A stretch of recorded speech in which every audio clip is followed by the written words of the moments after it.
Hi, നമസ്കാരം. ഇന്ന് ഞാൻ വന്നിരിക്കുന്നത് ഒരു ദുഃഖവാർത്ത അറിയിക്കുന്നതിന് വേണ്ടിയാണ്. നമ്മുടെ പ്രേക്ഷകരെല്ലാം ഇതിനോടകം അറിഞ്ഞു കാണുമെന്ന് എനിക്കറിയാം. എങ്കിലും നമ്മുടെ ശ്രീനിവാസൻ ചേട്ടൻ നമ്മളെ വിട്ട് പിരിഞ്ഞിരിക്കുകയാണ്.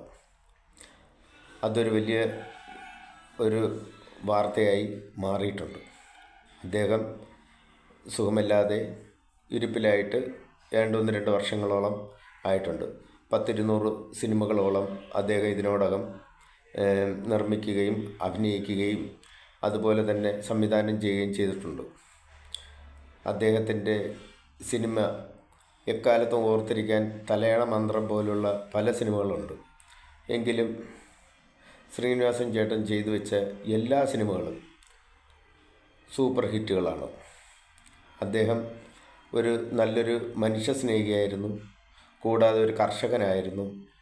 പിന്നെ സിനിമയുടെ തിരക്കഥയാകട്ടെ, സിനിമയിൽ അഭിനയമാകട്ടെ, അദ്ദേഹം ചെയ്തു വെച്ചതെല്ലാം തന്നെ കേരളത്തിലുള്ള ജനങ്ങൾക്ക് പഠിക്കുവാൻ മാത്രം ഉള്ള മാതൃകകളാണ് അദ്ദേഹം കാഴ്ചവെച്ചിരിക്കുന്നതും ചെയ്തു വച്ചിരിക്കുന്നതും.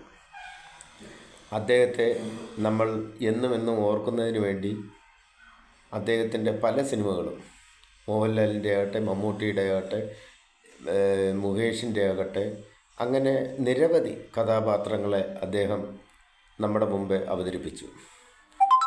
അത്രയും സിനിമകൾ നമ്മുടെ മുമ്പേ അവതരിപ്പിക്കുമ്പോഴും ഇയാളൊരു പച്ചയായ ഒരു പാവം മനുഷ്യനായിരുന്നു. അദ്ദേഹത്തിൻ്റെ കുടുംബജീവിതമാകട്ടെ എല്ലാം നിറഞ്ഞ ഒരു നല്ലൊരു സന്തോഷ ജീവിതം തന്നെയാണ് അദ്ദേഹം കാഴ്ചവെച്ചിട്ടുള്ളത്.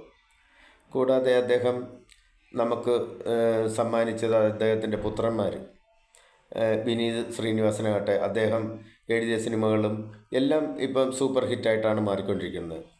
ഞാൻ ശ്രീനിവാസനാകട്ടെ, അദ്ദേഹം അഭിനയിച്ചുകൊണ്ടിരിക്കുന്നു. അദ്ദേഹത്തിൻ്റെ സിനിമകളും വളരെ ഭംഗിയായിട്ട് അദ്ദേഹത്തിൻ്റെ ഭാഗത്ത് നിന്ന് നല്ല രീതിയിൽ ഇത് തന്നെയാണ് കാഴ്ചവെച്ചുകൊണ്ടിരിക്കുന്നത്.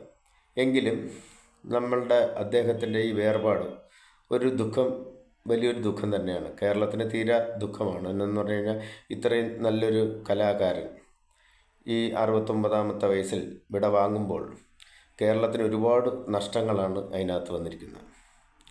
അദ്ദേഹം കിടക്കയിലായിരുന്ന സമയത്ത് പോലും അദ്ദേഹത്തിൻ്റെ കഥാപാത്രങ്ങൾ മക്കൾക്ക് പകർന്നു നൽകുകയും അവർക്ക് എന്തെങ്കിലും രീതിയിൽ ഒരു ബുദ്ധിമുട്ടുകളോ മറ്റു കാര്യങ്ങളൊക്കെ വന്നു കഴിഞ്ഞാൽ ഇദ്ദേഹം തന്നെ അതിനകത്ത് നിന്ന് പ്രവർത്തിക്കുകയും മനോഹരമായിട്ടാണ് പിള്ളേരും സിനിമയിൽ ഓരോ രംഗങ്ങൾ കാഴ്ചവെച്ചിരിക്കുന്നത്. അത് എക്കാലത്തും ഇനി നമുക്ക് ഓർക്കുവാൻ വേണ്ടി ശ്രീനിവാസൻ ചേട്ടൻ്റെ പഴയ സിനിമകളാകട്ടെ, പുതിയ സിനിമകളാകട്ടെ എല്ലാം നമുക്ക് ഒരു എന്താ പറയണത്, ഈ സിനിമാ ലോകത്തിനൊരു മാതൃകയാകുന്ന രീതിയിലാണ് അദ്ദേഹം കാഴ്ചവെച്ചിട്ടുള്ളത്.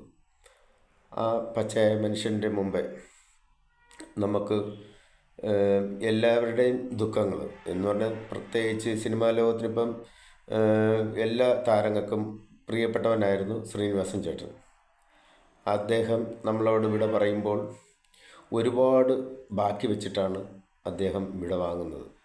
ഇനി വിനീത് ശ്രീനിവാസനിൽ കൂടി ഇതിന് നമുക്ക് കാണാം.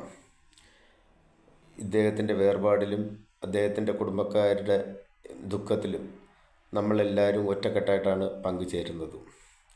ഒരിക്കലും മറക്കാൻ പറ്റാത്ത സിനിമകളാണ് അക്കരെ അക്കരെ എന്നുള്ള സിനിമയും പിന്നെ നമ്മുടെ നാടോടിക്കാറ്റ്, ഇങ്ങനെയുള്ള പട്ടണപ്രവേശം, ഇത് ഒക്കെ ഒരുപാട്, അതായത് അദ്ദേഹത്തിൻ്റെ കോമഡി രംഗങ്ങൾ പോലും ഏറ്റവും അവസാനമുള്ള ഫ്രണ്ട്സ്, ജയറാം മൂത്തുള്ള ആ സിനിമയൊക്കെ എന്ത് മനോഹരമായിട്ടാണ് അദ്ദേഹം ചെയ്തു വച്ചിരിക്കുന്നത്.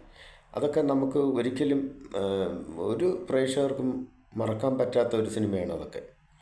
ഓരോ സിനിമകൾ എടുത്താലും, ഏത് സിനിമ എടുത്തു കഴിഞ്ഞാലും ഇദ്ദേഹത്തിൻ്റെ നമുക്ക് ഇദ്ദേഹത്തിൻ്റെ ആ ശൈലി, ഒരു പ്രത്യേകിച്ച് ഒരു മോഹൻലാലിനോട് പഴയ കാലത്തെ സിനിമകളിൽ പോലും ഇദ്ദേഹം അഭിനയിക്കുമ്പോൾ ഇദ്ദേഹത്തിൻ്റെ ഒരു ശൈലി തന്നെയാണ് അഭിനയം വന്നിരിക്കുന്നത്. ആ അഭിനയം കണ്ടിട്ടാണ് പലരും അഭിനയ ലോകത്തേക്ക് കടന്നു വന്നിരിക്കുന്നത്. അതായത് നമ്മുടെ സിനിമാ ലോകത്തേക്ക് ഈ ശ്രീനിവാസനെ പോലുള്ള ആൾക്കാരുടെ അഭിനയവും ഒക്കെ വെച്ചിട്ടാണ്. മണിയമ്പിള്ള രാജു ആകട്ടെ, മറ്റേ നമ്മുടെ കലാഭവൻ മണിയാകട്ടെ, ഇവരെല്ലാവരും ഇദ്ദേഹത്തിനോട് അഭിനയിക്കുമ്പോഴേ അത്രയും ഒരു മനോഹരമായിട്ടുള്ള ഒരു അഭിനയം കാഴ്ചവെച്ച വ്യക്തി ഇനി നമുക്ക് കേരളത്തിലുണ്ടാകാൻ ചാൻസ് കുറവാണ്. എന്ന് പറഞ്ഞാൽ കഥ, തിരക്കഥ, സംഭാഷണം, സംവിധാനം ഒക്കെ നിർവഹിച്ച നമ്മുടെ ശ്രീനിവാസൻ ചേട്ടന് നമ്മളിൽ നിന്നും വിട വാങ്ങിയിരിക്കുകയാണ്. ഇനി ഇതേപോലൊരു മഹാനടനെ നമുക്ക് കിട്ടത്തില്ല. അദ്ദേഹത്തിൻ്റെ ദുഃഖത്തിൽ, അവരുടെ കുടുംബത്തിൻ്റെ ദുഃഖത്തിൽ നമ്മൾ പങ്കുചേരുവാണ്. ഇനി നമുക്ക് ഇദ്ദേഹം ഇല്ല. അപ്പോൾ അവരുടെ ദുഃഖത്തോട് നമുക്ക് പങ്കുചേരാം, പ്രാർത്ഥിക്കാം. അദ്ദേഹത്തിൻ്റെ ആത്മശാന്തിക്ക് വേണ്ടി നമുക്ക് പ്രാർത്ഥിച്ച് നന്ദി, നമസ്കാരം.